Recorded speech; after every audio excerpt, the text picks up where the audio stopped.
today, but may be available on some local cable companies.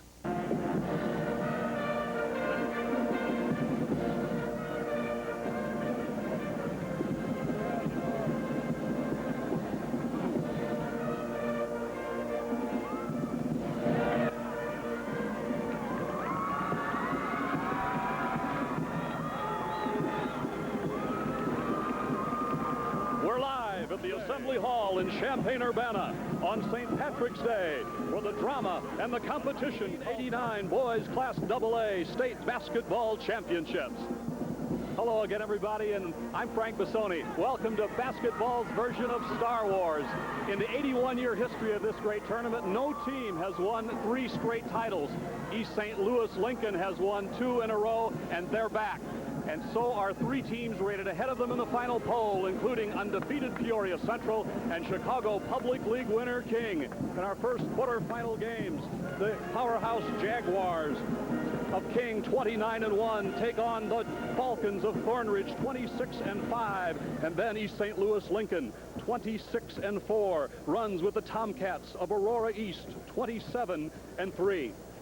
Now with more on our first quarterfinal session, here are my colleagues Jim Albrecht and Coach Mel Rustio. Thank you, Frank. Good afternoon, everybody. Mel, we start with the king of the Chicago Public League, Chicago King. And when everybody talks about King, they talk about Jamie Brandon. When you talk about Thornridge, you talk about Mr. Orr. But there are other factors to consider in this game. As a coach, you know how important the boards are, and both these teams can get that job done. Well, it's so important, Jim. You know, the first commandment of basketball is he that winneth the boards winneth the ball game. And while this crowd that's assembling today for this first game will be focusing on Jamie Brandon and also Townsend Orr, there's got to be an interesting battle going on inside. Johnny Selvey for King has led him in every game in rebounding. And, of course, Frank McDaniel has come off the bench for Thornridge to lead them in rebounding. So it's Frank McDaniel and Reggie Ward that's going to have to do the job to offset the inside strength of Johnny Selvey. And that very well may be where the game is going to be won or lost, Jim. The word on King, go, go, go. Get as many points as possible. What kind of pace would you play against the Chicago King? Well, I think you want a half-court tempo, but as we said before we came on the air, I think any coach has to come into the state championship series thinking that we've got to do what's got us here, and we've got to do the things that we do well and concentrate on those things. And I think every coach here is going to focus on their own team strength and not worry too much about the other guy. Every team is emotionally high when they reach the final 8, but for Chicago King, their high came beating Simeon. Sonny Cox, the coach of King, is worried about that. Well, you know, he said that whoever they named #1 in Chicago, he'd beat him. Now he's got to beat this field downstate here to be #1 in the state of Illinois, and I'm sure his kids are ready for that challenge. King and Thornridge are coming up in just a moment. We'll talk with the head coaches, and we'll be back with game 1 of the quarterfinals. The Class A tournament just about set to get underway. Let us pause for these messages. At UFS, we don't sell cheap goods. We sell quality. Cheap. You can get Armstrong and Kagolian flooring, like Westinghouse appliances, and even Marilat cabinets for much less at UFS. For paint, carpeting, tools, roofing materials, vanities, cabinets, and appliances, plus everything you need to finish the job. You'll get the best buys at UFS. So buy the best, but get it for less at UFS. UFS, where the savings are for real. Biggs Awning and Window Company knows it makes good sense to increase your home's value, security, and energy efficiency with Fiberlux replacement windows from Biggs. Fiberlux windows from Biggs feature double or triple insulating glass, weather strip double interlock for added weatherproofing and security. Easy to remove sashes for fast and safe inside cleaning. See the Fiberlux replacement window today at Biggs Awning and Window Company, where quality has been first, last, and always since 1947.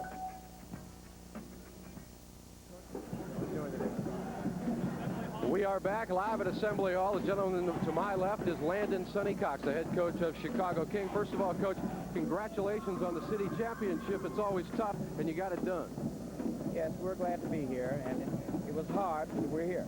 What about winning the city championship and then keeping your kids up for a quarterfinal game? I know you're concerned about that. Yes, I'm very concerned about that because the city game is the game. You know, we work hard all year to win the city championship. We have 66 teams in Chicago, and only one team comes down here. But everybody participates in the city championship. Sonny Cox has had a lot of great basketball teams. Can you define this one for us? I know Jamie Brandon and Mr. Selvey are the keys, but what kind of team do you have here? Well, we have a large team, and we have a fast team. We run, we press, we can play very controlled if we want to, and we do whatever's necessary to win the game. What concerns you about Thornridge, besides Mr. Orr? Well, I don't know anything about Thornridge. I'm just worried about my team playing well. If we play well, we can play with anybody. When you look at this tournament, do you see anybody down there? Everybody's already talking Chicago, King, and Peoria Central, but as a coach, you know that it's a one-game-at-a-time tournament. Do you think you're the best team here? I mean, that's a confidence question. I just hope that my team plays as well as it can play. If my team plays as well as it can play, we can play with anybody. Sonny Cox, good luck to you. Thank you. That's the coach of Chicago King, and we will be talking with the coach of Dolton Thornridge. That would be Michael Flaherty. Michael, good afternoon to you. First of all, congratulations on making the Elite Eight. Thank you. And your reward, of course, is Chicago King. So you know that everybody's saying, how do you stop Chicago King? What about the pace? Half-court game or not? I think they're at their best when they're running up and down, and not that we don't play that well, but we think it's more advantageous to us to maybe go a little bit slower than we're used to. Townsend Orr, a lot of people have not seen him yet. They will see him on statewide TV. What kind of player have you been blessed with here? Well, he's really improved. He's a much improved player from the sophomore year, and he was a good player then. He's just a lot more consistent this year than he was last. Orr gets a lot of talk, but you have other people on this team. You're not here because of just one man. Exactly. I mean, you know, if Townsend was the only person we had, we wouldn't be down here. We'd have lost in our regional. So I think people are going to get a chance to see some of the other players that we have. Michael, what about this first game? Would you rather get it out of the way? I know I talked to the coach who's playing in the fourth game tonight. He's going crazy right now. Would you like to just see how it plays?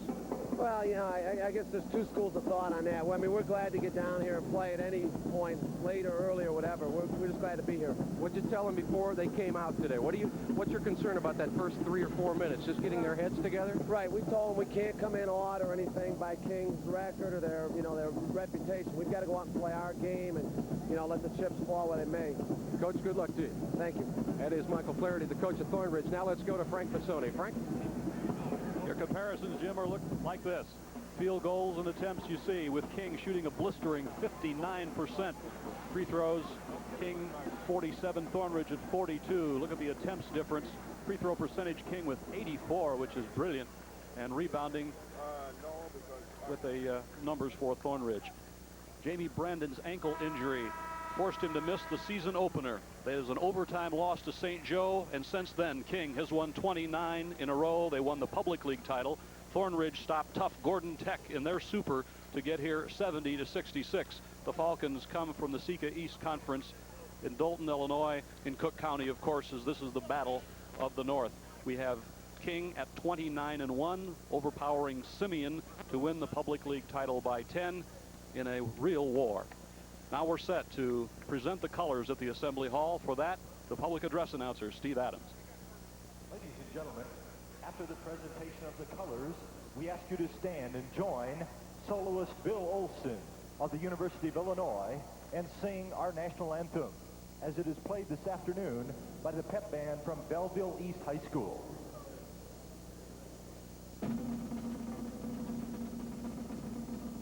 Oh, say, can you see by the dawn's early light what so proudly we hailed at the twilight's last gleaming, whose broad stripes and bright stars through the perilous fight o'er the ramparts we watched were so gallantly streaming, and the rocket's red glare, the bombs bursting in air, gave proof through the night that our flag was still there. Oh, say does that star-spangled banner yet wave o'er the land of the free and the home of the brave. The crowd filling in the Assembly Hall as the Chicago Public League champions in the Central Red Division, the black and gold of King, and the Columbia Blue, gray and navy of Thornridge. The Falcons, of course, won back-to-back titles in 71 and 72. Those are the years these players were born, and now we're set to meet the players in this game. Once again, Steve Adams. And now, ladies and gentlemen, let's meet the coaches and players for this first quarterfinal game featuring the Thornridge Falcons and the Jaguars of Chicago King. First, introducing the Falcons of Thornridge High School of Dolton, entering this game with a record of 26-5. Here is the head coach in his 5th season with a record of 94-48, Mike Flaherty. Assistant coaches Jasper Williams and Rocky Hill. And now the players. Number 11, a 5'7" senior, Willie Wright. Number 22, a 5'9" junior, Erskine Miller. Number 25, a 6'4" senior, Charles Davis. Number 32, a 6'4" senior, Patrick Porter. Number 35, a 6'4" junior, Mark Bannis. Number 41, a 6' junior, Kendall Jackson. And number 45, a 6'3" senior, Frank McDaniel. And now let's meet the starting lineup.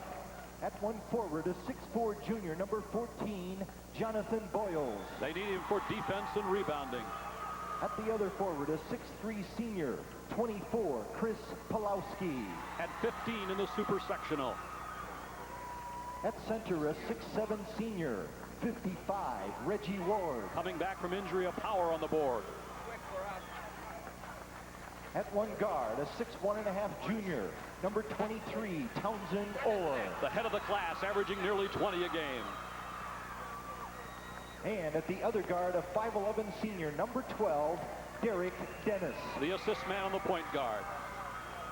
Those are the Falcons of Thornridge High School.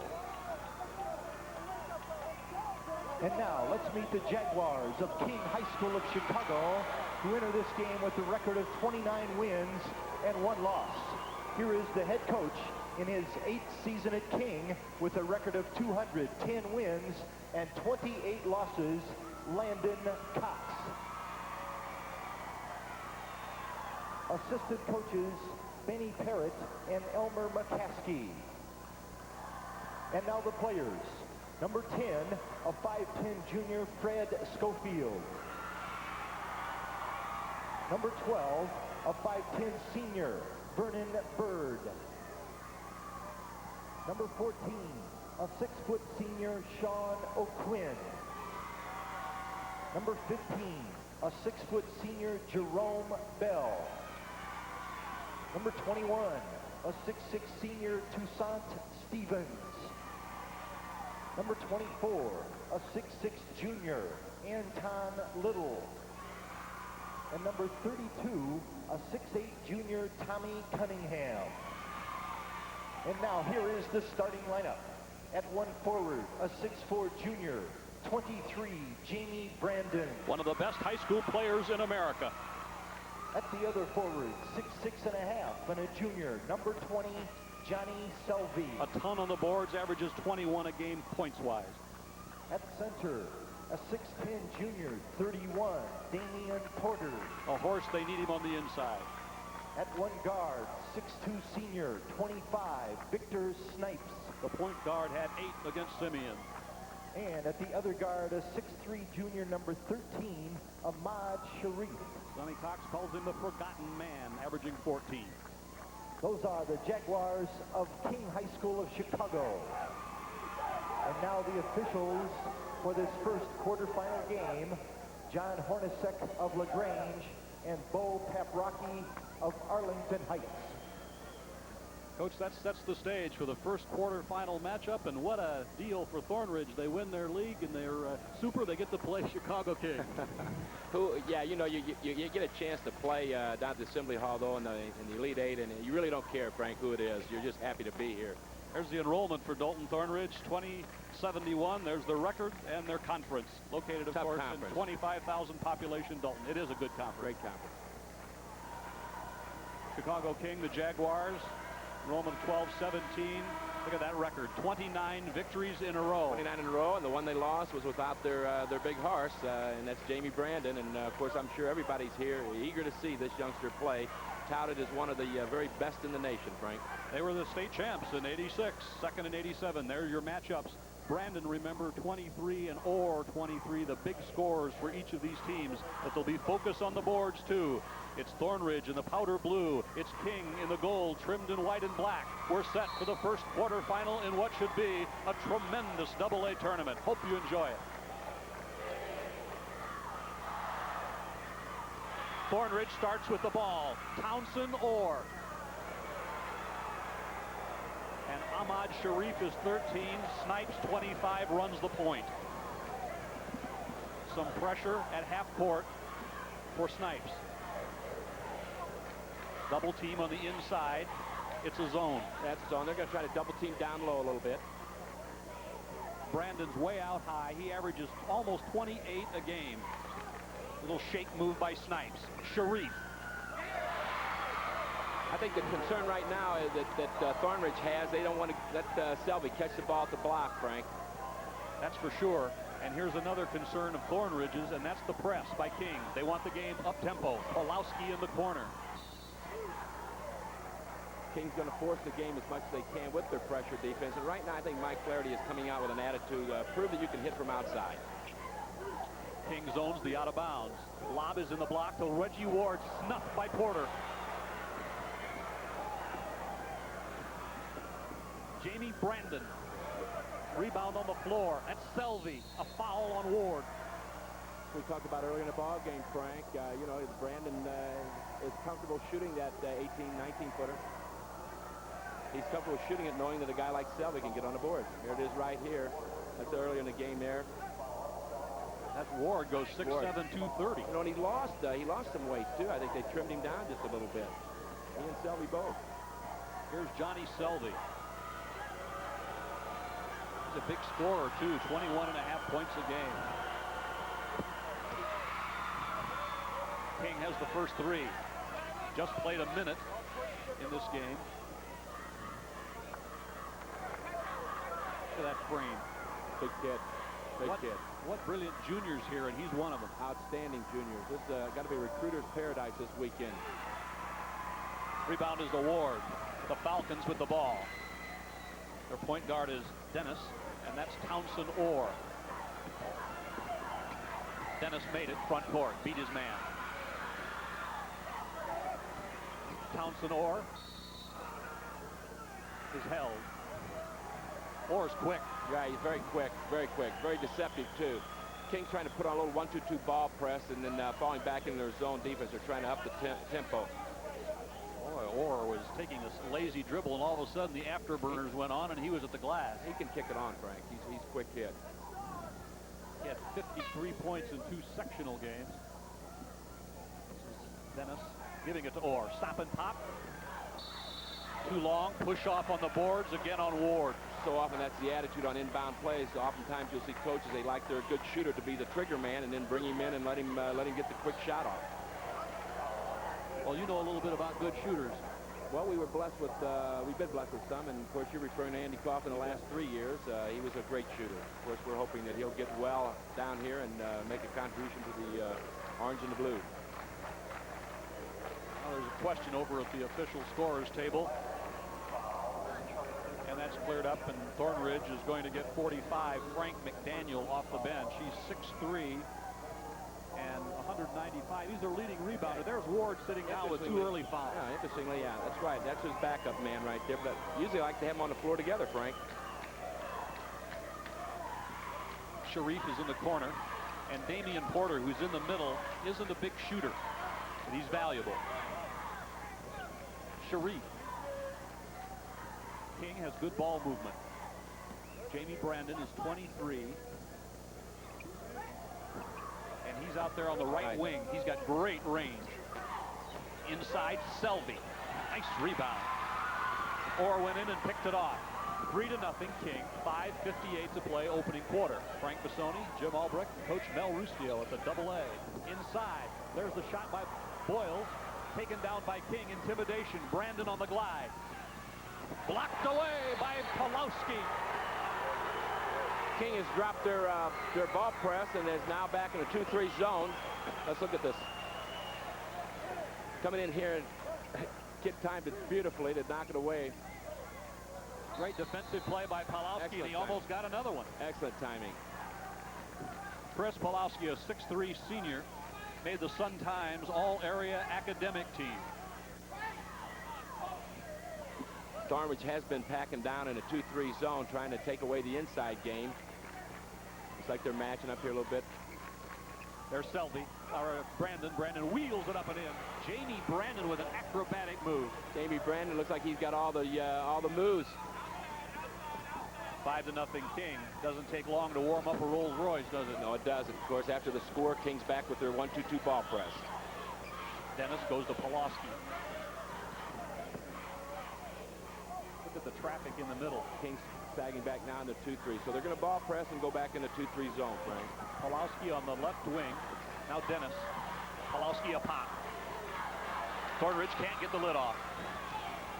5 minutes to play. They haven't scored. 5-zip. Brandon the other end for a layup that missed.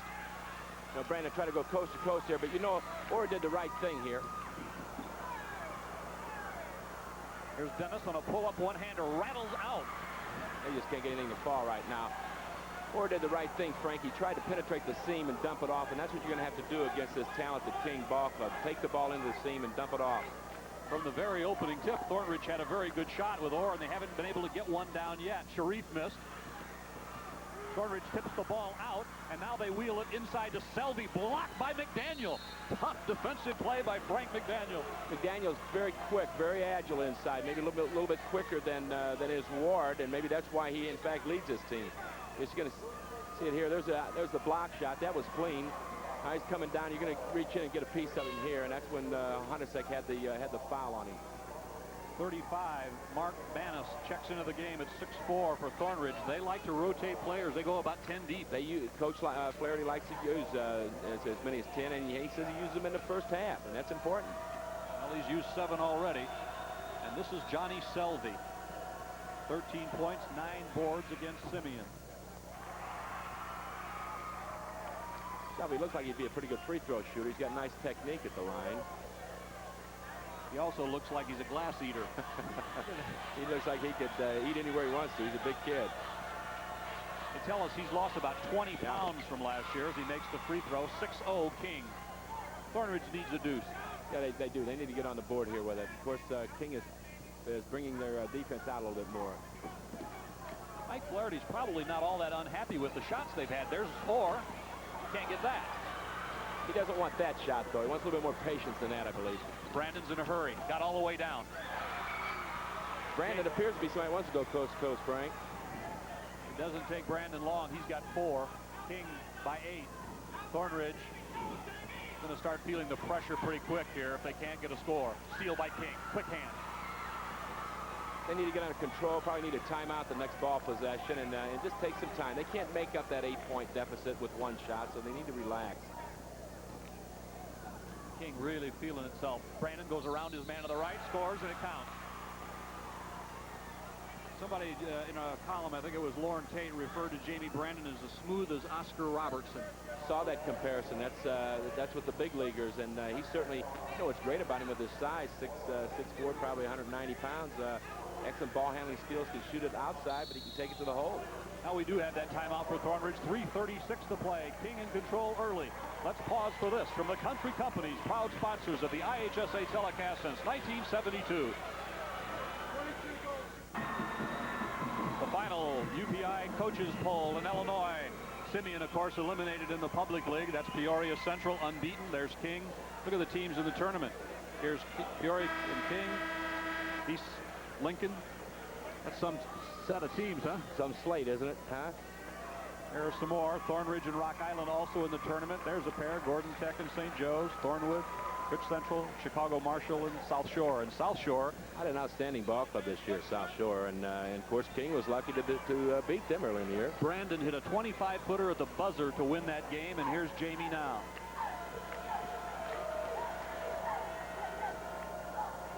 So you know South Shore had an excellent team. Brandon missed, and the Falcons of Thornridge. Thornridge has to be patient, Frank, and work the seams a little bit and get good percentage shots, not get panicky here. Dennis is 35. This is Townsend Orr. McDaniel, nice rebound long. Fakes, Boyles goes. McDaniel, twice. Ball's on the floor. Torn out of there by King. And a foul, Victor Snipes. Let him play a little bit down here, don't we? I tell you what, Thornridge is just frustrated. Just can't get it down. That kind of contact. Oh, yeah, probably had a jump ball right here. Of course, we're doing a little coaching, a little second guessing here now with the officials, but got the reach in foul. Bannis tries a three. He's got it back. Thornridge is 0 for the Assembly Hall. 3 minutes, first quarter. They'll hit a few. Brandon to the left. Goes on the block to Porter. Foul on Jonathan Boyles. Porter really wanted the ball. He posts very well, Frank, and he was frowning in his guard. He wanted the ball put inside there, and finally was fouled. But he's a big kid and posts hard. King's going to be tough to deal with if the guards stick it inside to those big kids. Porter is a transfer from Hubbard, and he and Johnny Selby take up a lot of room on the blocks in there. Not a good foul shooter at 48%. It's still 10-0 King. A couple of hoops that do wonders for Thornridge in their confidence. Dennis tries to penetrate. King's defense is tough. They'll give you the outside shot, but that's it. Nice move inside. Boyles is knocked away. Snipes up ahead. Here he comes. Sharif. Yes. Excellent ball handling by King going up the floor in their transition game. They look for one another. Watch the block and then the confidence break. Good clean block, and now they fill the lane with the two kids, and just an unselfish attitude. Almost overpassed there a little bit, but the kid hung on the ball and put it up and got fouled. I'd like to see that, Frank, when you're a coach. I'd like to see that unselfish type play. Ahmad Sharif, one of 4 juniors that King starts. Sounds like they might be coming back. Designs on coming back. Free throw is down by Sharif. It's 13-0 in the early run by the Jaguars. Thornridge is 0 for 12 from the field. And they're having trouble now at the press, and they hadn't earlier. Orr got in, and he's bumped by Porter. Starting to have a little bit of trouble with the press. I think that's just some of their frustration and anxiety about the scoreboard situation. During this season, Thornridge lost only to Bloom Trail, Kankakee, Proviso West, Eisenhower, and Thornwood in overtime. Certainly this is a coach's nightmare. You get to the Assembly Hall, and you're almost completing the first quarter, and your team hasn't scratched the scoring surface. Now they have. And Townsend Orr puts him on the board as 6'8" Tommy Cunningham checks in for Damian Porter. Cunningham, 6'8", 210, a junior. Not a bad trade-off, is it? King has one of the largest teams you'll ever see in high school basketball. But they're more than large. They're quick. They are quick. They're skilled. It's 13-2 at the 2:12 mark, first quarter. Now they're playing a much more patient game as Snipes walks it up. Cunningham rolls inside. A lob into Selvey. He turns, steps in, puts it up, and is fouled. As I said earlier, they're going to be tough to deal with if the guards put the ball into the likes of Selvey, who posts very well. Frank McDaniel picked up the foul. Now Reggie Ward, the 6'7" center for Thornridge, went out with 2 early fouls, and now McDaniel has one, so they have 3 personals at the center position. I'm sure Coach Flaherty will bring Ward back in that second quarter, because he's going to need him in here if he's going to do any comeback at all on this ball club. Selvey missed. 59% foul shooter.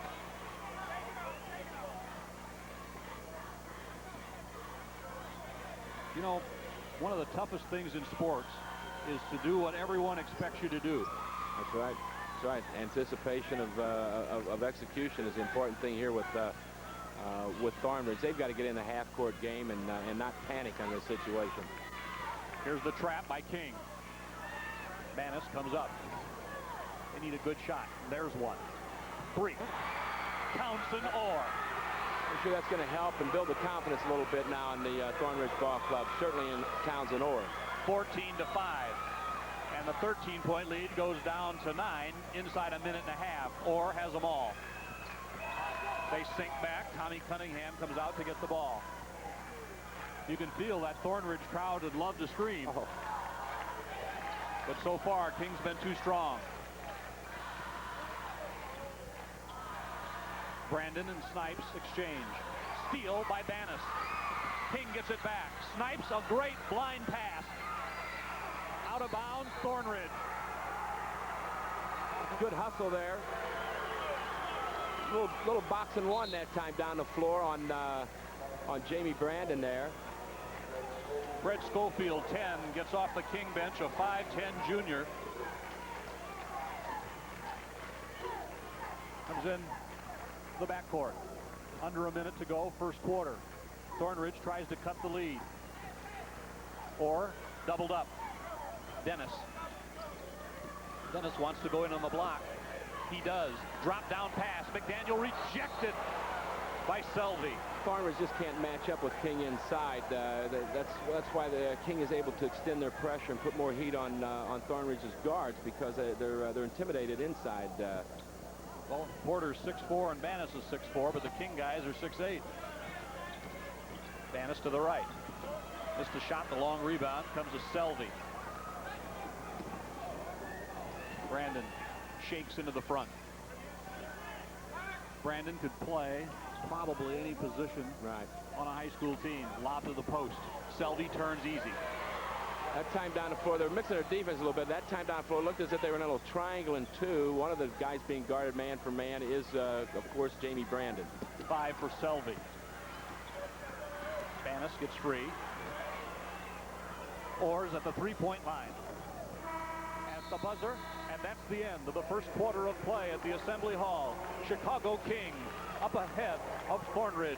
We'll be back in a moment. Let's take time out for one of your network sponsors, the Illinois Pork Producers. You can get the ball close, but it's returned to sender. Well, here's a classic example. They executed perfectly here, Frank. Little penetration on the outside, got it to the guy at the high post. He dumped down low, but that bigger youngster came across and just slapped it away, and that's frustrating. What do you do as a coach? Do you try the ball fake in there? Or what can you try to do? I think you have to. I think you got it. You have to go inside. You know, I think most coaches like to go inside at least 60% of the time if they're going to be successful. You can't live on the outside, even though it's a 3-point shot out there. That smiling face was Bob Kohlmeyer of the Belleville East Band, and there's the story of the game in the shooting. 1 for 16 for Thornridge. It's a nightmare. King 50%. And they've got an 11-point lead. Okay, they're in a triangle and 2 defense right here. They got a match up here, man to man on Jamie Brandon. Selvey's loose inside. He's got another layup, but this one won't go. He tipped at it. Out of bounds to King.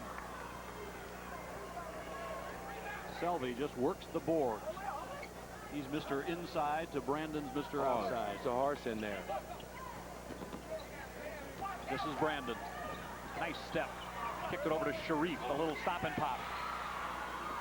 That's a 2-pointer. Sharif's got a nice release on his jumper. 7 for Sharif. Now, this coach says that on a lot of teams he'd be a star, and I don't doubt it.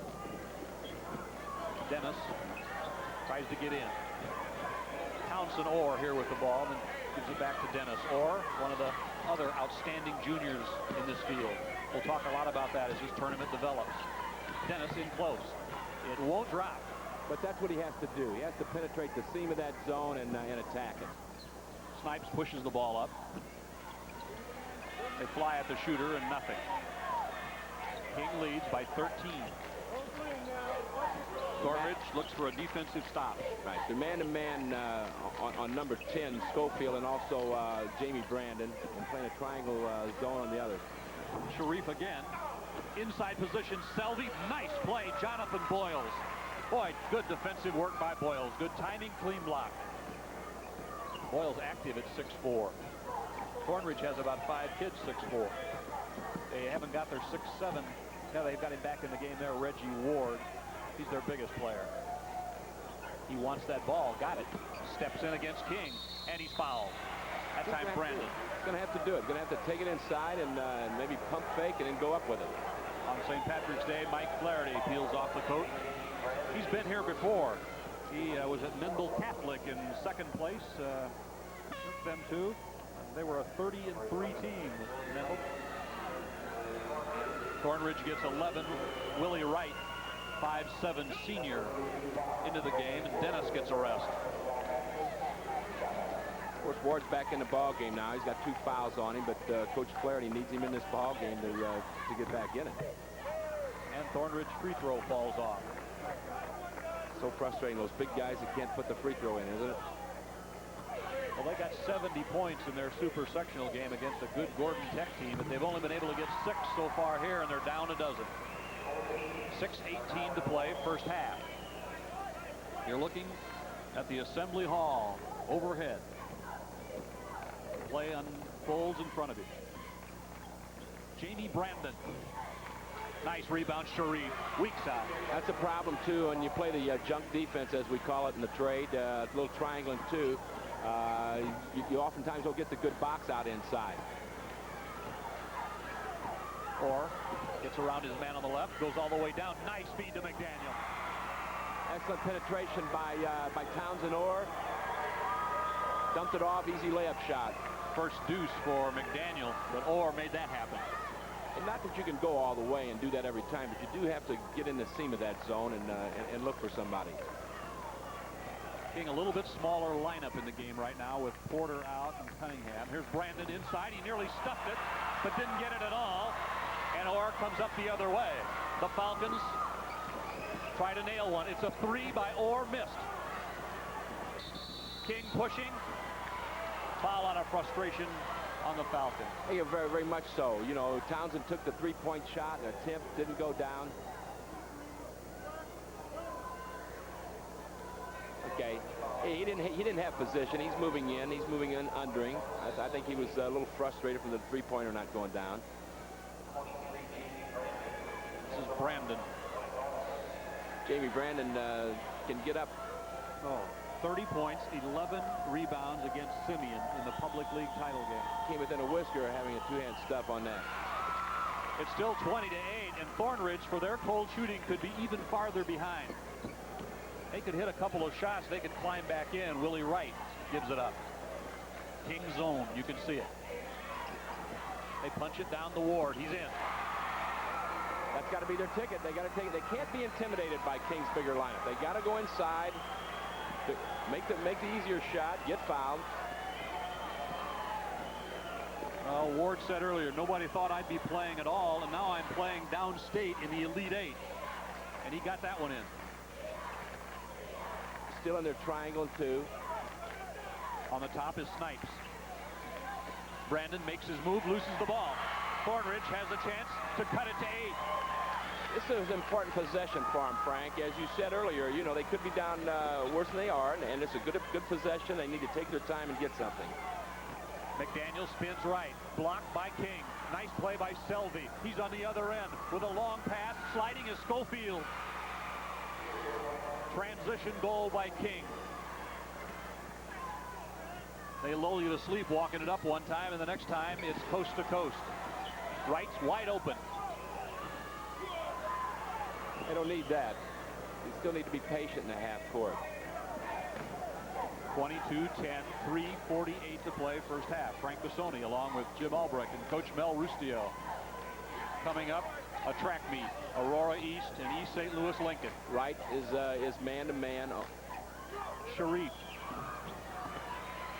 Thornridge has another chance to get the ball in the basket. High lob, too far for McDaniel. Coach Flaherty's trying to use the triangle and 2 to take the ball out of Wright's hand as much as possible, out of Jamie Brandon's hand, or excuse me, Schofield and Brandon's hand. He's got Wright man-to-man on Schofield, and he's got Townsend Orr man-to-man on Jamie Brandon. Landon Cox yelled something to Snipes as he went by, and Schofield gets the ball. King can be very patient. Sharif likes that baseline. They've got the middle boxed up. Here's Snipes. That's what happens now in the triangle. You got to send somebody out on the guy that isn't being covered man-to-man. Snipes that time had the uncontested 14-foot jumper. There's your score. Snipes played at Inglewood last year. Now a whistle with timeout on the court. 2:55 in the first half of the quarterfinals. We'll be back after this from one of your network sponsors, John Deere.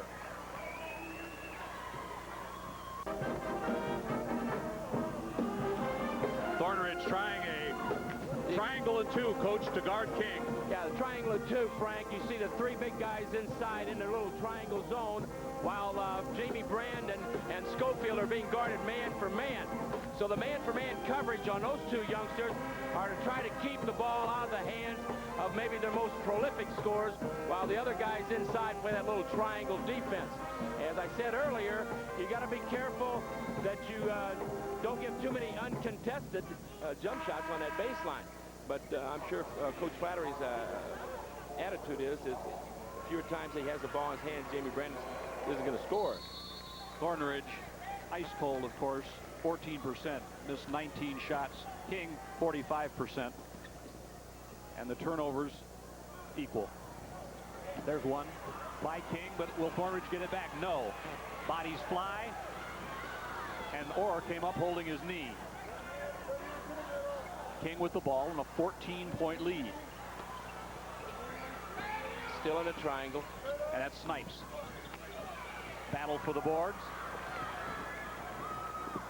Willie Wright comes out. Looks inside for help. Stolen by King. Wright's had trouble. Many things going wrong. They don't need to start having ball handling problems. Brandon walked. He did. He caught the ball, took those steps. Just to the under the basket, I just glanced over and saw Ron Ferguson, who coached this Thornridge team back in 71 and 2. All they did is win 64 out of 65 games. Fun to watch. Of course, Fergie now as athletic director at Bradley. Chris Paulowski, pull-up one-hander blocked by Sharif. Thornridge had a bad break, bumping into each other. Sharif's free, lob inside. Selvey is fouled. King fills the lanes very well on their fast break, and Selvey was fouled, of course, inside. He found himself a little bit too deep under the basket. He didn't have an opportunity to shoot. He points to say, throw the ball up higher. He's under the bucket a little bit too much here. He wanted the ball sooner is what he wanted.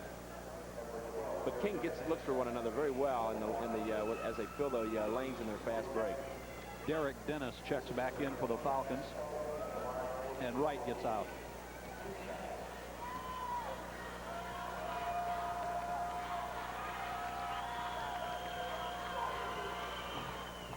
Thornridge is just having a difficult time getting any offense established inside whatsoever. And I just don't believe you can live outside against a team like Chicago King.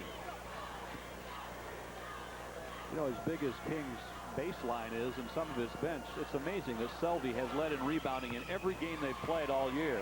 That's a surprising statistic. King by 16 at a minute 50 in the first half. We're in the quarterfinals, the Elite Eight. Paulowski stolen. Brandon dunk. You know, Thornridge is starting to have trouble with the press. King's extending the 1-2-2 ball press a little bit more, and they're using 3 guards to attack it. If they're going to use 3 guards, Frank, the back people, Ward and his sidekick over there, have to come up and help out to take some pressure off to attack the press. 8 for Brandon. Townsend Orr on the move. Threw it up on the run. King hawks the boards. They're just getting a little sloppy now. Brandon goes across the lane. 3-second violation on King. For Thornridge, 35. Mark Bannis checks back in for Chris Paulowski. With the frustration that Thornridge, you know, is experiencing right now, they don't need to have problems with their ball handling or get wild with the ball. They're using 3 guards to attack the press. They need to have the back people come up and help out a little bit. Well, rather than having those 3 for 22s, what Thornridge needs more than anything is to hit 3 or 4 shots in a row. Let their confidence grow a little bit. Skip pass, and Bannis tries a 3. Well, he's wide open, too. It's a high lob to the baseline and out of bounds, intended for Ahmad Sharif. That's why there's padding on that board. That youngster was up pretty high when he hit Sharif. That's standard shaking, isn't it? It sure is. It'd really be shaky had he caught and slammed it. There are teams in the state that have centers the size of Sharif, and he's a guard, 6'3".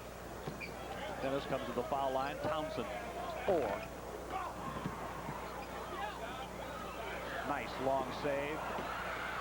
Schofield goes in the backcourt to get it. I think Thornridge is just being too impatient, shooting as many 3s as they're shooting. Of course, they're going to go for 1 shot here, King, down to 23 seconds left in the first half. King would like to go in by 20. Thornridge tries to get the ball. King shows patience.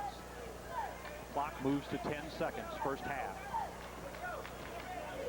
29-1. They lost the opener. 3 seconds, 2, 1 up and in, Selby. Check with Victor Snipes, I think, right at the buzzer. And King explodes in the first half and leads by 20. We'll come back at the Assembly Hall. Now let's pause for these messages.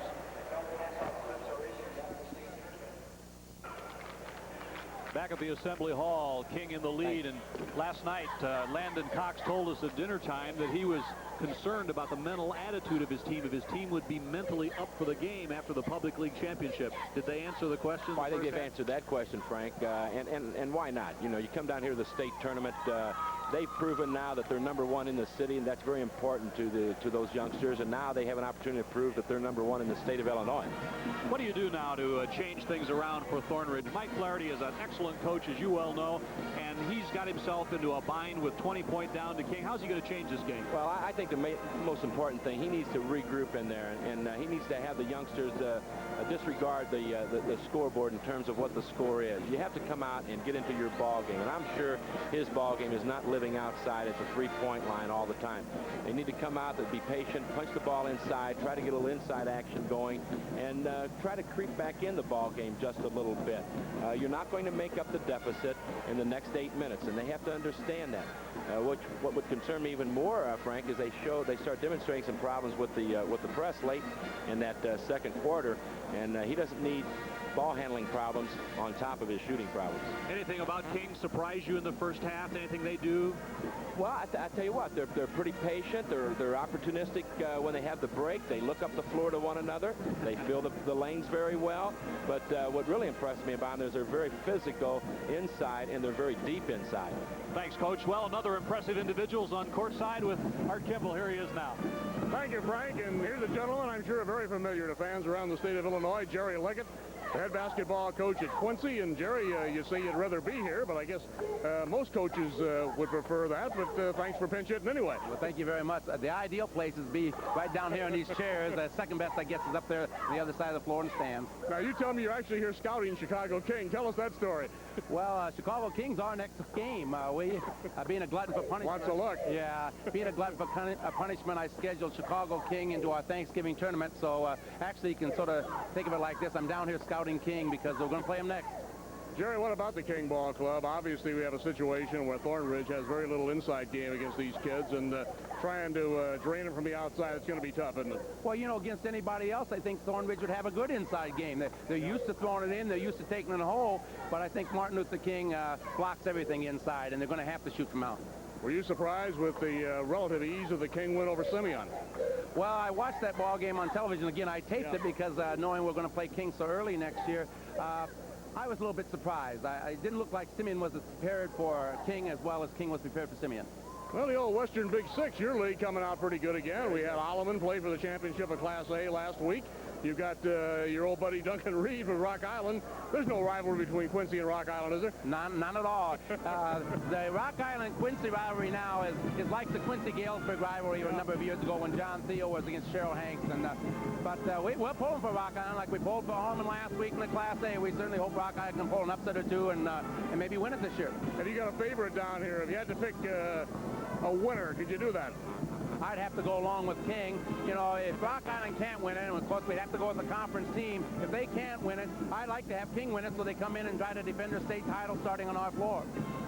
A warning around the state. How many juniors did you play at Quincy this year? We played 11 juniors. Next year should be one of those Quincy years, we hope.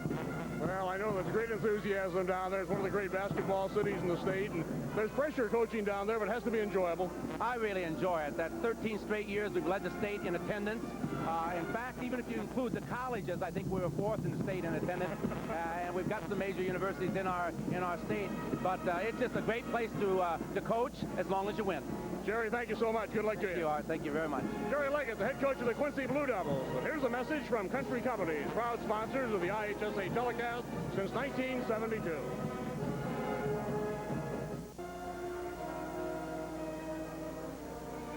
Frank Bissoni along with Jim Albrecht and Coach Mel Roosdale at the Assembly Hall in our first quarterfinal game of the Elite Eight, with King in the lead over Thornridge, and most of the first half highlights belong to King, and so did the numbers as we come to the halftime, as Jamie Brandon showed everybody what he could do and led King to a 48% field goal shooting half. And there's the big number, Coach, that 3 for 26. That's the big story right there. When you can't get the ball in the bucket, you're going to be in trouble because you can't hold off a ball club like King very long. As you look at the numbers, team fouls, Thornridge had more than twice as many as King. And, of course, Martin Luther King with an advantage in rebounding. And I'm sure that they've got an advantage on the offensive board over Thornridge in the rebounding department. Let's take a look at the scoring. There wasn't much of it for the Falcons in the first half. Townsend Orr, who averages almost 20 points a game, had 5 points. Reggie Ward, their center, with 3. He had picked up 2 quick fouls, and Frank McDaniel off the bench with a deuce. And 10 points probably is the lowest Thornridge has scored in years and a half. I'm sure that's probably the most frustrating half of basketball they've had this year, Frank. Brandon had 10, and Sharif with 9, a very good shooting half. Selby on the inside with 7 to lead King. Nobody in foul trouble at all as this first quarterfinal comes this way. Jamie Brandon, everybody's pick for one of the best players in high school. Look at him work. Outstanding move. This was the last shot at the end of the half where he dumped pump fake. They got the ball into his hands with 4 seconds left and just let him go one-on-one, and he's got those kinds of skills. Look at Frank McDaniel, who comes off the bench. Now this is Orr giving it up to him. That's where the penetration came from Townsend Orr into McDaniel inside. And of course, McDaniel was readying himself for Orr's dish-off pass.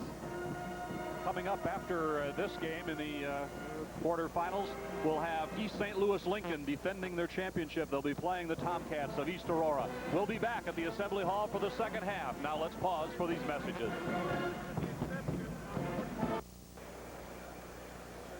There's your halftime score in our first game.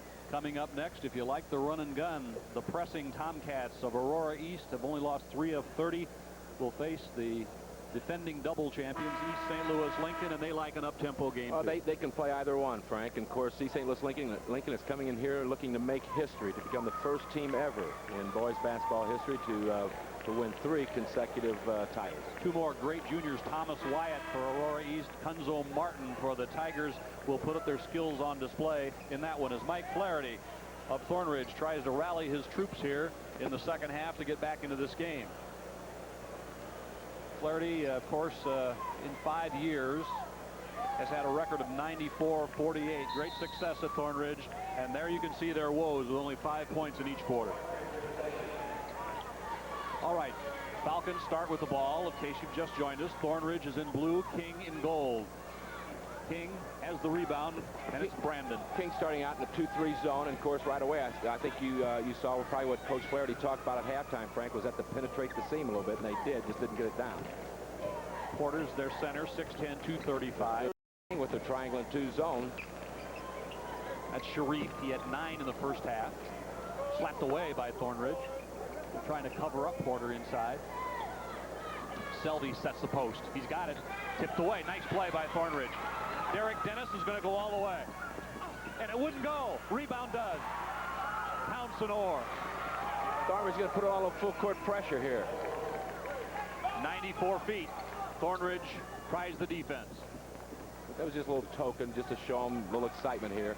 They're staying with their triangle and 2 zone. They've got Sharif guarded man for man, and Jamie Brandon, and the other 3 youngsters for Thornridge are in that triangle.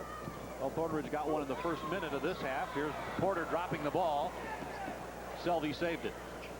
It took Thornridge quite a while to get on the board in that first half of play, and they got the lid off early this time. Brandon gives it up, and Sharif lets it fly. Boyles rebounds. The Falcons looking for 2 hoops in a row. They go down on the block. And a foul on King. That's what they have to do. They've got to go inside. They can't be intimidated by King's size. They've got to take the ball to the basket. In that situation, they're going to go to the line and look for a couple of charity tosses, Frank. Johnny Selvey picked up the foul, his second. Frank McDaniel.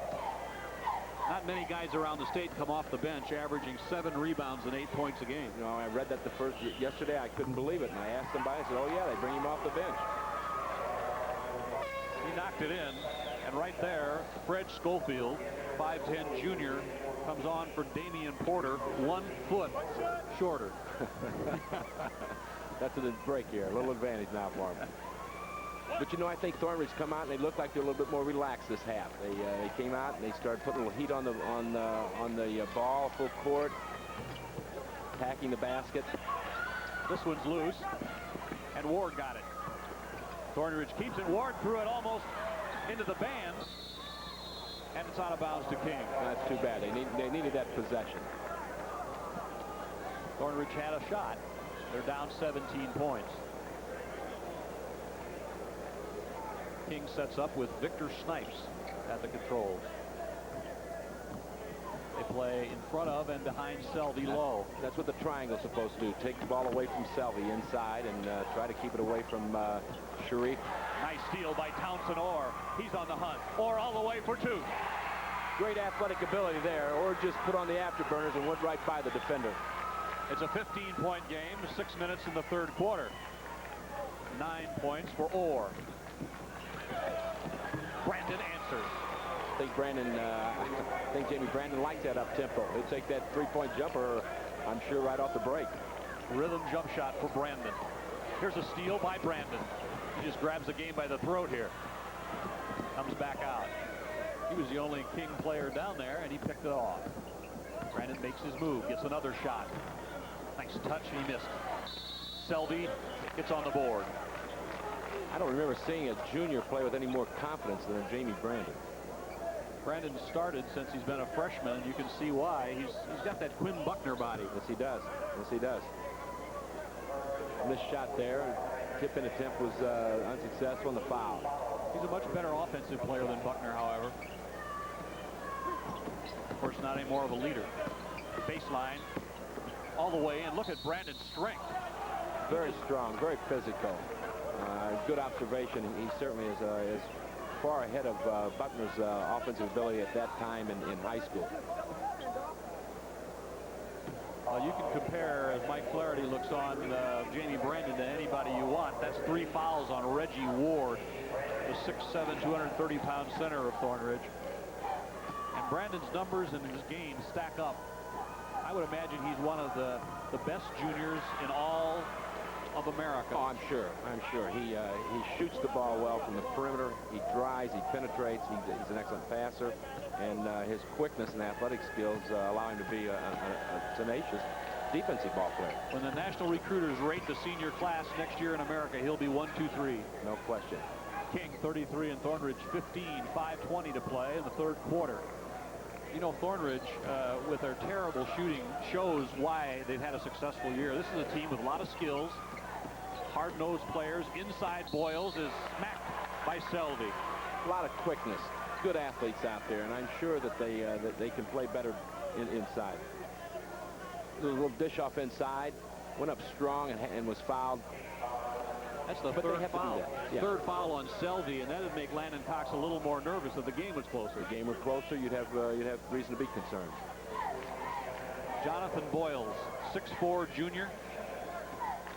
But you notice they're shooting, they're taking the ball to the bucket, Frank, this half, as opposed to shooting those threes outside.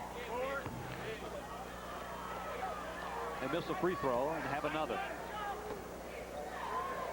We mentioned our game coming up this afternoon, but don't forget tonight, Peoria Central against Chicago Heights Bloom in game 1, then Rock Island and New Trier in the nightcap.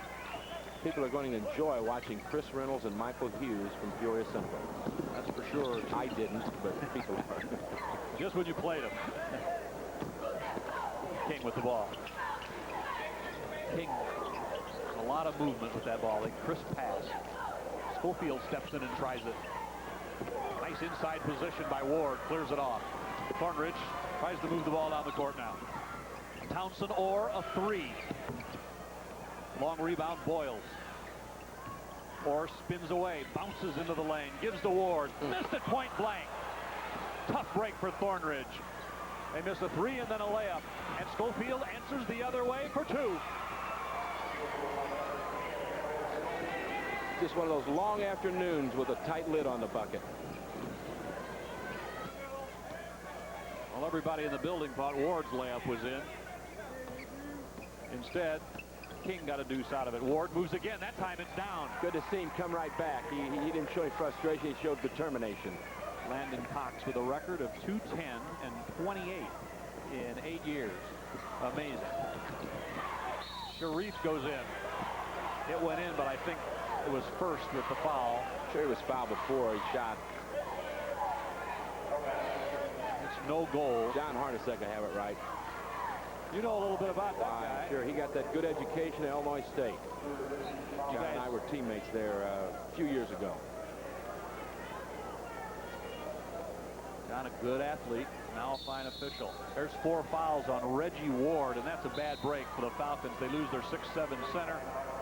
Mark Bannis, 35, comes in. You mentioned John Harnasek being a good athlete. We were trying to retrace, but he had some sons that are very good athletes. Oh, yes. NBA player, right? The Phoenix Suns. Victor Snipes outside. King has not gone deep into their bench. They've brought Schofield and Cunningham just for a few moments off the bench, but not deep. Sharif, nice jump shot missed. Bannis got on the board. Let's see if Falcons can hit a few shots. Dennis steps in, swings it up, looked intimidated by the size. Here's the ball loose to Selvey. 3.5 to play, third quarter. Rhythm jump shot. 3-2. Making foot on the line. Jamie Brandon. Just a sweet release on his jump shot, and so confident when he takes it. He has 15 in the game.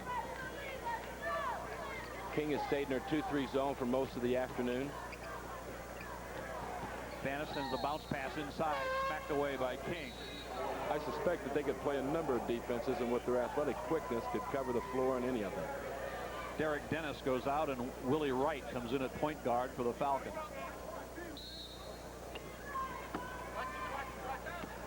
Or goes baseline to McDaniel, who's fouled. Nice little out of bounds. They may count that one. I will see. I believe they should. 2 shots. Yep. Let's see. Like he touched the goal as he slapped the ball, and the ball's above the cylinder. This is Frank McDaniel, a 6'3" senior, 195-pounder. Didn't take a lot of time to miss his free throw. Well, you like to see a youngster, have a good rhythm and consistent approach to shooting free throws. He took the ball right away and put it up right now. Damian Porter gives Selvey a rest. Interestingly note that Coach Flannery is staying with the triangle in 2, trying to get a little camp around Selvey inside and keep some pressure on Sharif and Brandon outside. Free throw by McDaniel. The 19th point for Thornridge. King hurries it up. There's a matchup. Orr and Brandon, both juniors, both wearing 23. Brandon. McDaniel goes after the rebound, but can't save it. And King has it. Now here's a whistle and a timeout on the court. 2:51 to play in the third. We'll take timeout for one of your network sponsors, the Illinois Pork Producers.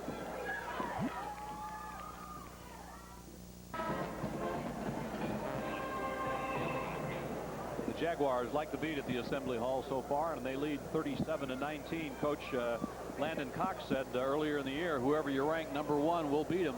Landon Cox is a very confident coach, and his ball players are also confident performers. And Landon said to the media at the beginning of the year, whoever you rank #1, we're going to beat him. They ranked Simeon #1. They beat him. Now they've ranked Peoria Central #1. Chuck Bisher's watching this game. That would be an interesting matchup, wouldn't it? Both of those teams, Simeon and Central, of course, unbeaten. Simeon was until they played King. There's Mike Flaherty from Lewis College.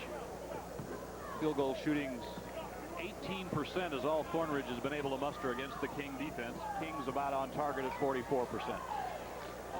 2:40 to play, third quarter. King 37-19. Thornridge now has come back, going to take a man for man. Look like they're going to match up here man for man. They're out of their triangle in 2, and looks like King wants to spread the floor and be a little patient. Now they're going to work on one of their offensive sets here, and it's their spread. Fred Schofield is 10 in the game. He comes off the bench. Good pressure defense by Wright. Thornridge 26 wins and only 5 losses on the season. Double team and a foul on the Falcons. I'm sure Coach King wants them to be patient and spread, but I'm sure he also wants them to not forget to attack the basket. Coach Cox wants his ball club to spread out there, I think. Thornridge coach stands up and calls timeout with 2:05 to go in the quarter. We'll come right back. Right now, let's pause for these messages.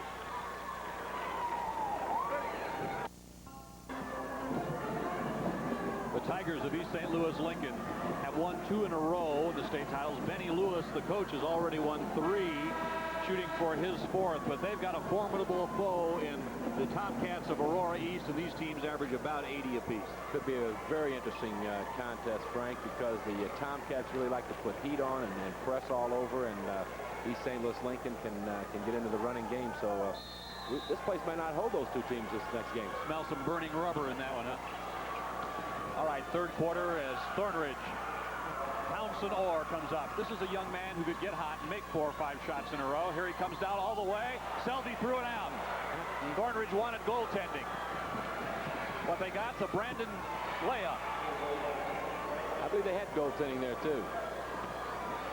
Their section does, and I thought it was. A minute 43, 20-point lead, Orr 3. Townsend Orr finally drilled a 3. Will Brandon shoot one? I think they're going to be patient. They're going to try to be patient this end. Baseline. Well, they went Sharif and Brandon went on the baseline on either side of the lane. King hasn't scored a bundle, but they've stopped the Falcons cold. Like Thornridge is going to take an attitude, hey, let it rip. Let's press and go at them. If they beat us badly, they beat us badly. Let's do it.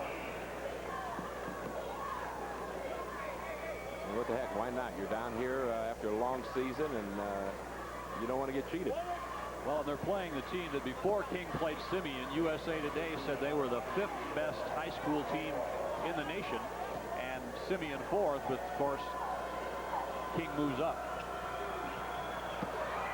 Sharif barely drew iron, and the Falcons have it. Both ball clubs had trouble at the free throw line today. Banis tries. They're going to let it rip. A 2-pointer. That's 5 in a row for Thornridge. And they put the press on. And Banis tried for the steal. That foot was very close to being outside the 3. That's what everyone was checking. So it's a 3 and a 2. It's 39-24, a minute 9, third quarter. Schofield swirls with the ball. Selby just at the high post for help. Snipes doesn't need any. Gets it to Selby for an easy one. Nice penetration, nice dump-off pass. 50 seconds. That's 9 for Selby. Or fakes, draws 2 people to him, and gets the ball over to Boyles. He sends it up inside. Battle for the boards, won by King. Schofield goes all the way. Boyles fouled it. I believe they can get up and down the floor now. These 2 teams, if Thornridge is going to put that kind of heat on, King's going to show you some quickness and speed.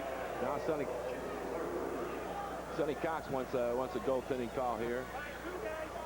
He comes in, he gets the ball pinned about at the backboard here. Now, he may have an argument for it. Of course, there was one at the other end, too. Cofield hits his free throw. He's 63% there. He's a junior. 7 juniors on this King squad. And a number of outstanding juniors in this tournament. Oh, 6 of the top 10 rated in the state are here. 25 seconds, third quarter. Banis swings by his man, goes all the way down, and pinned to the board by Sharif.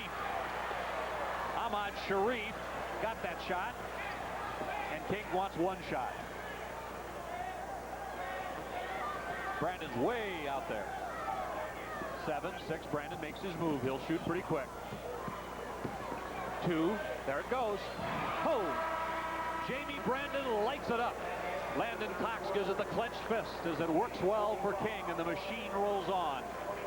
At the end of 3, it's King in the lead. We'll be back after this from one of your network sponsors, John Deere. Frank, this is a neat into the quarter play. Of course, Coach Cox can do it when you got a Jamie Brandon at the end of halftime. He did this at the end of the third quarter. The same thing. Incredible one-on-one athlete. Strong, silky smooth with the shot. What a tremendous high school player. You know, after I've seen him for 3 quarters, Oscar Robertson is a good comparison. He has that kind of smoothness about him and that kind of snaky ability. He squares up so well to the basket. He handles the ball, he sees the floor, and he doesn't need a lot of shots. He's not a guy that comes out and fires up 30 shots. He hasn't put up that many shots at all. On the other hand, Townsend Orr has forced a few in this ballgame. What is the song, Killing Him Softly? Check out the Jamie Brandon show, they say. And King and Brandon, look at this. There you go. Field goal per shooting percentage, 9 for 16, Brandon, 56%. King 49 overall. That's some powerhouse that Landon Cox brought down here. But there's plenty of other great teams in this field. Thornridge brings Derek Dennis back in, their 5'11" senior. Wright checks out.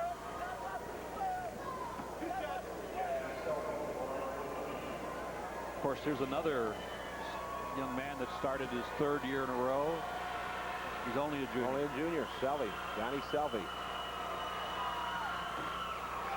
This team won the state championship in '86, 32-1. We're second in '87. That was the LaFonso Ellis Marcus Liberty showdown. Last year it was Eric Anderson and LaFonso. Who will it be in '89? King by 22. 7:40 to play in this one. King's keeping their pressure on, half-court trapping attitude, and you know, you have to do that when, regardless of being up by 22 points or whatever. I think that if that's your style of ball, you have to do that to keep your kids' intensity level up.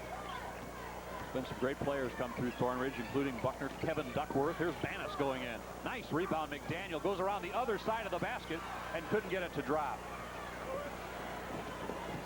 Look at King push the ball. Little fancy and lost it. Who's got it?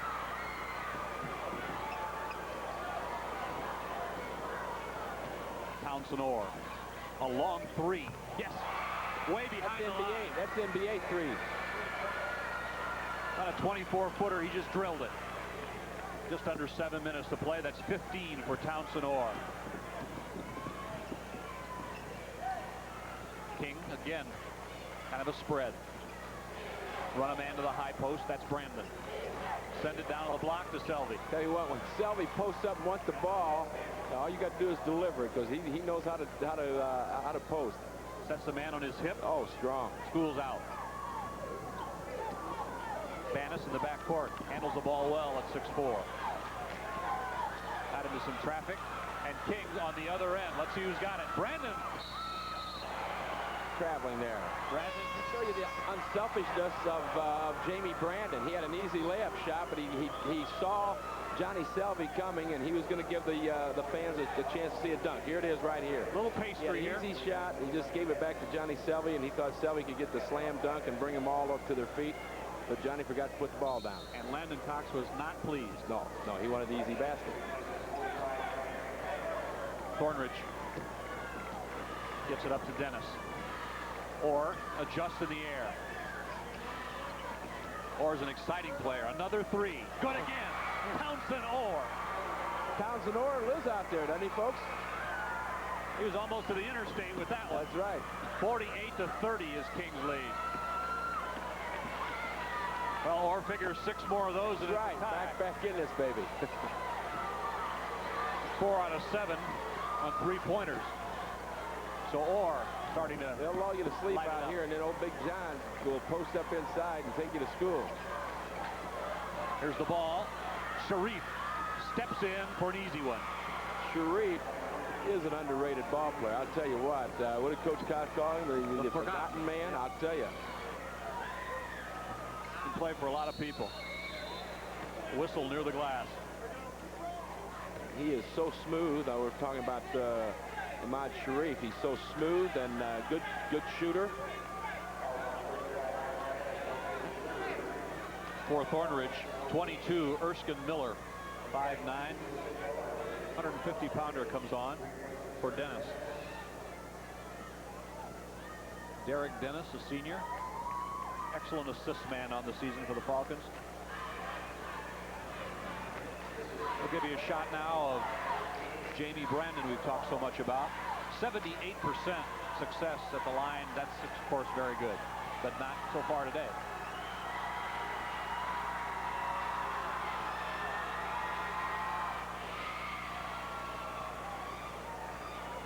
Why is the net acts differently with these good shooters? Enjoy seeing that, don't you? It snaps. Thornridge is going to get Charles Davis off their bench. 25, 6'4". And Townsend Orr comes over to, he's not going to go out. He comes over to talk to the coach, and Bannis checks out. It's Jamie Brandon, a 3-year starter for Sonny Cox at King, starting as a freshman there. Senior year left. Boy, can he put up some numbers this next year. Woo. King by 22. Thornridge gives a look at that King zone. They've set essentially a 2-3. They can spread you out so far in it too, with their long arms and quickness, and intimidate you inside. So they really put some heat on the perimeter with that 1-2-2, 3-2 zone. Another thing you notice about King is you can't tell by their expressions whether the game's close or not. No. Selvey barges in. Look at Selvey's strength. He's finally held by Charles Davis in there. I think that's been one trademark of it pounded inside, and this just shows you the determination of Johnny Selvey. He gets fouled and bumped there, but he's going to determine to take the ball up. There's one attempt, the second attempt. Pick out 3 or 4 guys that foul him there, but he's only going to get 2. Enough contact there to put you in about the 3rd row, but he held his ground with those big, strong legs. Well, he's a strong kid. No, you mentioned the emotions that Kings play. Actually, emotionless they play. I think Sonny Cox's teams have always been very determined, very plain-faced, and come down here with a purpose in mind. That's right. Another day at the office. That's they right. Take care Very of determined kids. Townsend Orr throws up a prayer, and it's goaltended. That would not have gone in, but it was a legitimate goaltending call. Right. They had no chance. Orr threw this had no chance of going down. But Johnny Selvey just batted it out of the air anyway. Well, if this game had been close, Landon Cox would have shot off the bench on that one. Selvey at the high post. 4.5 to play in the game. And they're getting the baton out for the next one. Now, this shows you the versatility of Jamie Brandon. He's going inside and posting up now, folks. A little high-low game. That's right. From Selvey to Brandon. Just traveling, too. Snipes gives Selvey up. And a whistle. Pushing foul on Davis of Thornridge. Well-coached pattern right there. Very well-coached pattern. Selvey brings Selvey up high, catch the ball, look for Brandon down inside low, get the backdoor cutters. Third appearance in Double-A for Thornridge in the finals. Their fourth overall as Frank McDaniel comes back on for Chris Pulowski. Pulowski made 2 key free throws in the stretch to help Thornridge get here against Gordon Tech.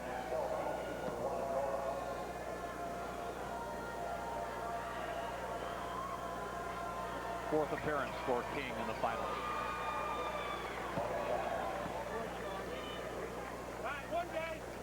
You know, Peoria Central, enrollment-wise, the smallest school in this field. Trier, the largest. Selvey again, 54-32.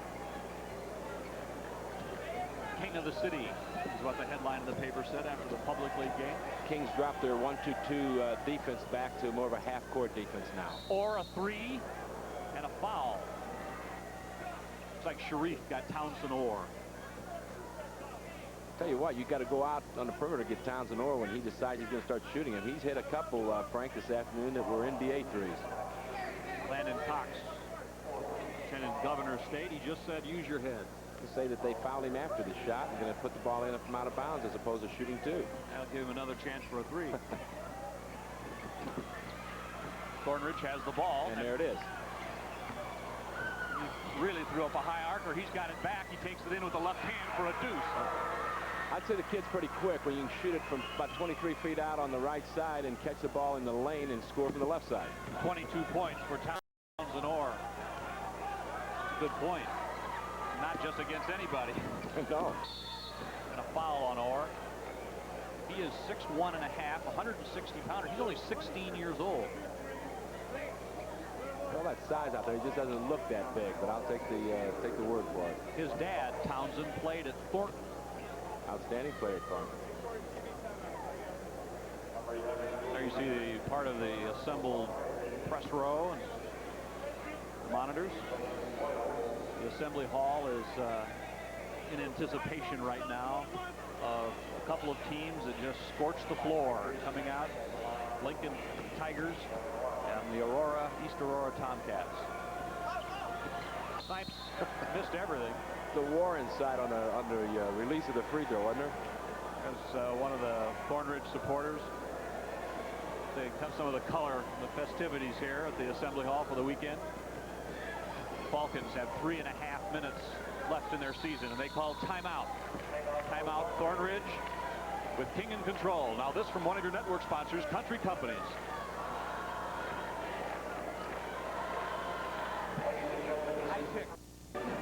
Band is from Belleville East, and the lead is Kings as they came out in the first half, and with their great athletics, they stopped Thornridge with 5 points in each of the first 2 quarters, and that essentially was the game. 2 things that happened. I think they intimidated Thornridge inside, and Thornridge was a little impatient with their offense and couldn't buy a basket, and that was a problem from the onset. So that resulted in 25% field goal shooting for the Falcons. And you see Townsend Orr with 8 for 20, and several of those from three-point land. Yeah, you know, you can get some different arguments about the value of the three-point field goal in terms of the lesser percentage shot that it in fact is. But nonetheless, those aren't very happy or attractive shooting percentages for this Thornridge ball club. But I think that's what happened, Frank. They came out, they were intimidated maybe by King's reputation as well as their physicalness, and they couldn't buy a basket early, and they were a little impatient. And when you get those things going, those negatives going, you bury yourself and you play catch-up all afternoon.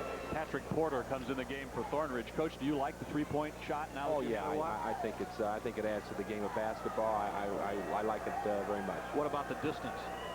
I think it's okay for high school. I question it at the college, but I think it's a comfortable place. I think any further out, of course, I hear some coaches in a rather sarcastic way may say if you get another line out there, give them 5 points for that one, you know.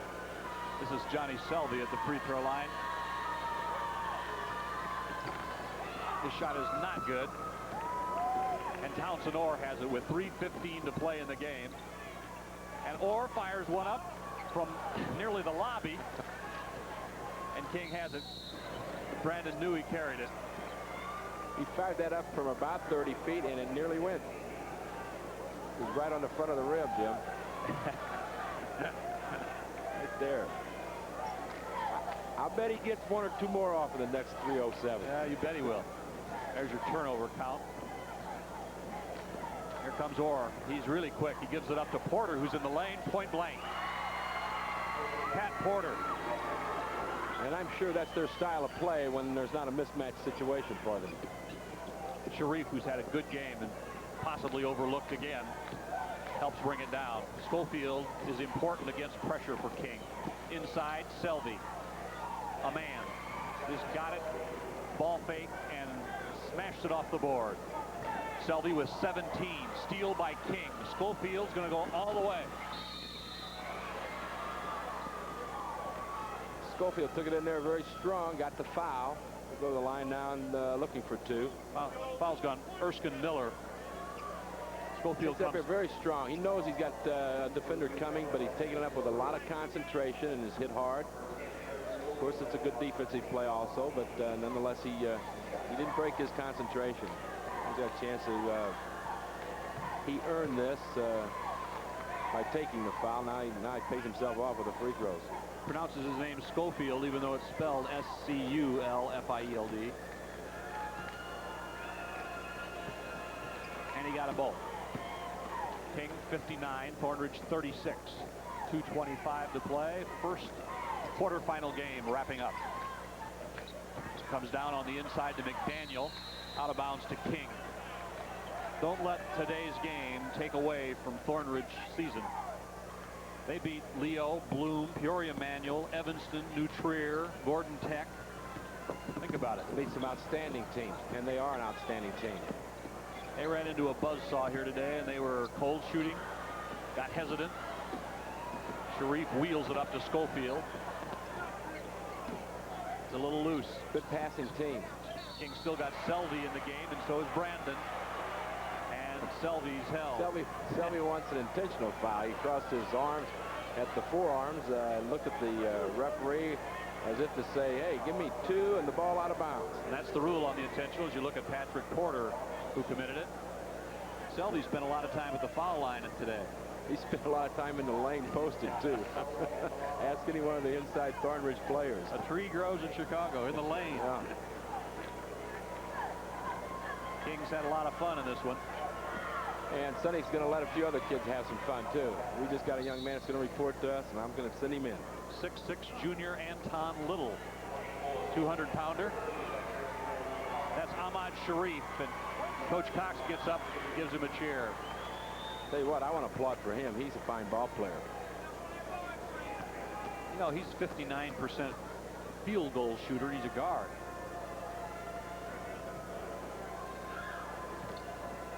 Selvey missed, and the rebound is over to Miller. The Falcons hurry it up. They're going to get one off here quick.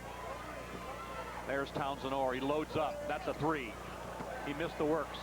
Nice save by McDaniel. No, he didn't. Stepped out of bounds. Orr kind of looks at Mike Flaherty and just puts his hands out open. I'm sure it's frustrating for an outstanding player like a Townsend Orr to be out of the game so soon, so early, Frank. Jamie Brandon. About his last minute or so. Nice pass into the block. Selvey catches everything. King's a good passing team. Very good passing team. Look for one another. Nice hands on Selvey. He just grabbed that ball. That ball was really wheeled in there. Selvey just snatched it for a foul on McDaniel. He just got the ball inside and took it up strong here, but he got an excellent pass. The King ball players look for one another inside when they catch. As Selvey shoots, we ask you about the three-point play. Do you think with it there should be a shot clock in high school ball? I don't like the idea of the shot clock, although I think in time it's inevitable. It's going to come. But I personally don't like the idea. I think that you still need to have an opportunity to give the coach and his staff a chance to design something, if you will, to milk a clock. to take the time out of a game if that's what they need to do to win. Falcons brought in Kendall Jackson, a 6-foot senior there, as Selvey puts it down. Tommy Cunningham's going to get back in for King. Less than a minute and a half to play. Orr goes in. Brandon reached for it. And we got the ball out of bounds to the Jaguars. Here's another good-looking basketball frame. 6'8", 210, Tommy Cunningham, another junior. And Johnny Selvey sits down. Take a 6'6", 210, 220 guy out and put a 6'8", 210 guy in, huh? Selvey will play again. This is King's 30th win of the year. 14 is Sean O'Quinn, a 6-foot senior in, and Jamie Brandon gets a hand as he comes out at the Assembly Hall. They'll be lined up at his doorway, won't they? I think there's probably 4 dozen college assistants and coaches here. They have to be drooling. Victor Snipes with the ball. And some guys you have to project a few years away to look at how they play in college. Not so with Jamie Brandon. No. He's ready now. He'll make the statement right away. Schofield backs up. Under a minute to play in our first quarterfinal game. I think this is important for King to run their offense in a patient fashion, even though the game's no longer in question, rather than let them come in and just get sloppy. And they did not have to expend a ton of energy in this game in order to win it, as Vernon Burr, 12, gets a slap as he comes on. 5'10" senior. You know, Coach Cox is breathing much easier now. He's won that city tournament, as we've talked about. He's got that in the past, and now he's come down here. His team has washed him very well now on the floor of the Assembly Hall in the first game. So now he's into the iron, as they say, and then still in the hunt for the title. And their defense has been impressive as well as their offense. They've just shut down Thornridge on the inside, and they've had to rely on those three-pointers. And that one by Willie Wright is good. Schofield with 40 seconds. 63-39, the Jaguars. Foul on Wright, who just hit the three.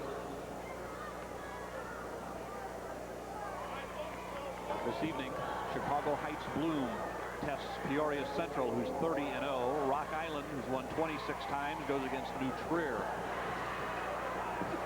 Final quarterfinals. Rebound King twice. Thornridge now. Thornridge got Pulowski. Up ahead, Kendall Jackson missed. Porter rebounds and scores. Thornridge gets over the 40 mark. And they try for a steal and get a backcourt foul. Regardless of the score, they're playing hard, and you like to see that. Sure, the coach is going to get some other kids in here right now to get some tournament experience. Just remember, for Thornridge, not only are they well coached, but Townsend Orr is a junior. Jonathan Boyles is a junior. Bannis, 6'4" junior who played a lot, is back. Erskine Miller, Kendall Jackson are back. Out of this squad, there's 5. They won't be any fun to play next year either. Willie Wright with 16 seconds in the game. Throws one up, tries the window, gets his own rebound. Now Porter's got it in. 63-43. This should be the last possession for King. 5 seconds, and they step out of bounds. So Thornridge will have one last try before King moves to the Final Four. Toussaint Stevens comes off the King bench, 6'6", and a senior. And Schofield is out. There's Stevens. Wright, another three, good again. Willie Wright hit a pair of threes at the end, but it's still King who advances to the Final Four.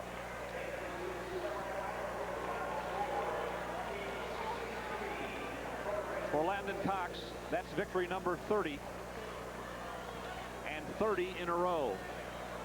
Since losing the first ball game after Jamie Brandon's injury, 30 in a row, that they've equaled now what the #1 Peoria Central Lions have on going for them, and that's 30 victories in a row. And I suppose it's possible those two could play, but only for the title. As you see Johnny Selby, who had a big game, and King has things its own way as they went out to a 30-10 halftime lead and made the lead stand up with waves of able bodies as they come at you at the Assembly Hall. We'll be back with between games and then our second quarterfinal between Aurora and Lincoln. But right now, let's pause for these messages.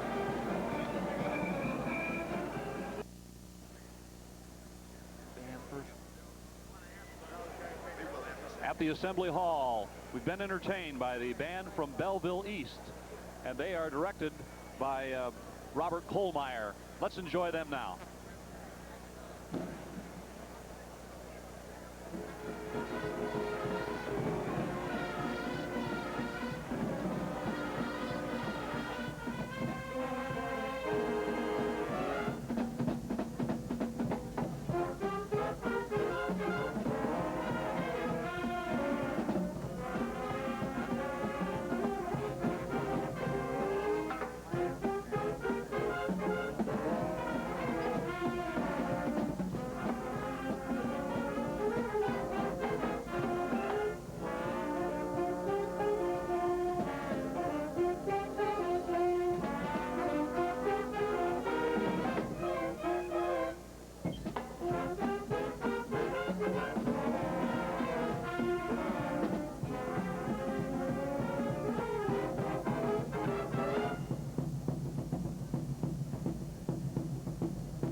Lancers of Belleville East. The Chicago Sun-Times put out a AA all-state team just the other day with 20 players listed. 9 of them are there here in the Elite 8, including 2 from successful Chicago King with Jamie Brandon and Johnny Selby. Deion Thomas of Simeon was named Player of the Year in that particular Sun-Times poll, and we'll see more of the talent from that team coming up in this game as Cunzo Martin and Thomas Wyatt come on. There are the final stats, Coach, as you see in the first game, and there's the big shooting percentage. Well, the story of the ball game was just a cold day of shooting for Thornridge and some intimidation put on by King. And, of course, I think everybody here saw that Jamie Brandon is everything that people have been saying. He's a Mr. Offense out there. And 27 team fouls to only 8 shows you King's superiority. Now we're set to go to the court. Here's Art Kimball. Frank, and I've been joined by a longtime friend and a fellow who is very familiar with this Assembly Hall, Jody Harrison, who is now athletic director at St. Charles. And Jody, you spent more than one evening in the old coaching lines yourself, didn't you? Yes, I have, and it's always good to get back to the Assembly Hall, and especially to stand down here in the court. I haven't been down here for a few years. It's been 20 years now since I left the University of Illinois, but anytime I get back here, certainly have fond memories. I was really kind of impressed and moved last night at the reception the IHSA holds when you and Bob Nicolette resumed acquaintances. And, of course, Bob was trainer when you played for the U of I, and Harv Schmidt was coach at that time. Boy, a lot of history has been written since those days, hasn't it, Jody? Sure has. And as I ran into Nick, like you said, at the dinner last night, and when I was down here, Nick was like a father to all of us away from home, and did a lot of guidance, spent a lot of time with the athletes, kept us on the straight and narrow, and good to see him again. It really was. Well, I should tell the folks that Jody's from Streeter, so he came down here and they probably thought they better watch you, huh? That's right, Art. Well, you're from the South Peru area, you know, so we kind of came up through the Illinois Valley. Well, I've lived up in that area. I can say that. Most people couldn't. Jody, you played at the University of Illinois, and it was kind of an interesting scenario. You started your career at Alabama, then you transferred back to the U of I, and you were at the time, I guess, what they call a reasonably big guard. You'd be a little guy now, wouldn't you? That's right. I was a point guard, and as a matter of fact, I'm going to Indianapolis after the game today to watch Illinois tomorrow, and I'm going to meet Mike Price, who was the off guard when we played together, and we were both 6'3", 6'4". And then I look at Bardo and Kendall Gill and see 6'6", 6'7", and a little bit quicker than I was. So the game certainly changed, and for the better. What about the suburbs? You coached the suburbs at Hinsdale Central for 15 years. Now you're an athletic director at St. Charles. The suburbs have a tough road to go now if they have to get by that public league winner, don't they? That's right. They really do. And, you know, the public league has just gotten better and better in the last 10 to 15 years. The coaching is better, and all the great athletic ability that has been in the city is certainly coming out now. This team we're looking at, East Aurora, is in our league, and the Upstate 8. I was able to watch them play a number of times this year, and they're a good ball team. I think they'll give East St. Louis all they want. This may be a track meet between East St. Louis, Lincoln, and Aurora East, although Lincoln will tend to pull it up on occasion. Yeah, they might. I haven't seen East St. Louis, Lincoln. I've seen East Aurora, and they press, and they go full court for all 32 minutes, and they have a lot of depth, and they've worn down a lot of opponents that I have seen this year now. I don't know if they can do it to these guys or not. Should be a great ball. Jody, thank you so much for the visit. Pulled the Illini through. It's a big ball game. They had a squeaker last night. They did, and hopefully this is the year of the Illini. Jody Harrison, the athletic director at St. Charles High School, former University of Illinois basketball player and a good one, and for 15 years the head coach at Hinsdale Central. Here's another face that's very familiar to sports fans around the state of Illinois, Ron Ferguson, who of course is athletic director at Bradley University. And Ron, good to see you. Nice to see you again, Art. I don't know that this is exactly the ideal time to talk to the former Thornridge coach, because the Falcons ran into a great King club this afternoon. They did, and Thornridge had a great year. They started the game very tight, and I think that was the game in a nutshell. That was too good a team for them to have to come back from a 20-point deficit, but Thornridge had a great year. I'm certainly proud of the job that Mike Flaherty is doing there, and they had a great season, won some great games, and King's an excellent basketball team. Now, normally you don't dwell on this subject, but we've got a statewide TV audience. Let's go back into history a little bit and talk about your two Thornridge ball clubs that won the back-to-back state titles. You won the championship the last year of the one-class tournament, the first year of the two-class tournament, and had the state's longest winning streak. I believe Quincy snapped that, but those have to be very fond memories. Well, certainly, Art. You and I are about the only two people that probably watching this telecast that can remember that far back. Oh, I don't know. We had the Cobs and Appledockers on last week, and they predated you a little bit. Well, I still keep in touch with most of those players that played on those teams, and those were great experiences I'll never forget, and I still enjoy coming down here to Champaign. But boy, I tell you what, the teams just get better and better, the players get bigger and bigger, and basketball is just a great sport, and I'm glad I'm associated with it. Is the game better today, in your opinion? Well, I think it is. I think there's more good players, there's more good teams, there's more excitement, and, you know, the dunk, the three-point rule, the shot clock that's in college and professional basketball, I think has helped to put more excitement in the game, and I think it's just a great game, and it's a great spectator sport. How good is the King Ball Club? You've seen the great Chicago Public League clubs up close. You've played a lot of them, and you've seen them here in the Assembly Hall. Is King right with them? King is certainly a fine ball club. I've had the pleasure of watching Peoria Central all year, and of course Peoria Manual's got an excellent ball club in our area, and I think that you know, if Peoria Central gets to the finals and King gets to the finals, it would be just a great basketball game with great personnel, great coaching, and two excellent basketball teams. Are this one coming up's got the makings of a dandy, doesn't it? No question about it. A lot of great players out, a lot of great junior players. It's just a fine tournament, and every team down here has an excellent basketball team. Fergie, is anybody going to be able to win 3 in a row? You won 2 in a row, and East St. Louis Lincoln has an opportunity here this year. That's quite a task, isn't it? Well, from what I've heard, I haven't seen East St. St. Louis Lincoln play, but they are capable of winning, and I think that if anybody can, they certainly a team that to be reckoned with. But they're going to have to play excellent basketball. They have to beat Chicago King. Well, first place they got to beat East Aurora, and then have to beat Chicago King and can beat Peoria Central. My God, they deserve it, Art, and that's quite a tribute. I would say so. Fergie, thank you so much for the visit. Good luck to you and those Bradley Braves. Okay, thanks, Art. Nice to see you. Ron Ferguson, athletic director at Bradley University, and of course the skipper of the Thornridge Falcons, who won the back-to-back state championships. Let's take a break and hear from one of your network sponsors of today's telecast. This telecast is being brought to you by the Illinois Pork Producers Association. The 10,000 pork producers in Illinois encourage you to try the new lean, nutritious pork, the other white meat.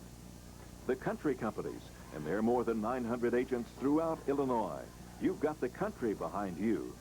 And John Deere, and your local John Deere dealer.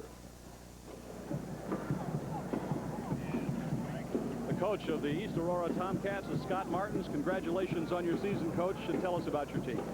Well, Frank, we're 27-3, and we're real happy to be here, and we should like to play tomorrow. Give us, before we get into your ball game, give us a reaction to the first game. I know you at least saw part of it today. Well, Thornridge obviously got off to a bad start. They were 3 for 26 at half, and I thought they shot a little bit too much from the outside, but of course King has the 6'10" kid and Selvey inside, and they kind of force you to shoot it from out a little more. And hey, King's a nice college team. Whoever plays them tomorrow is going to have their hands full.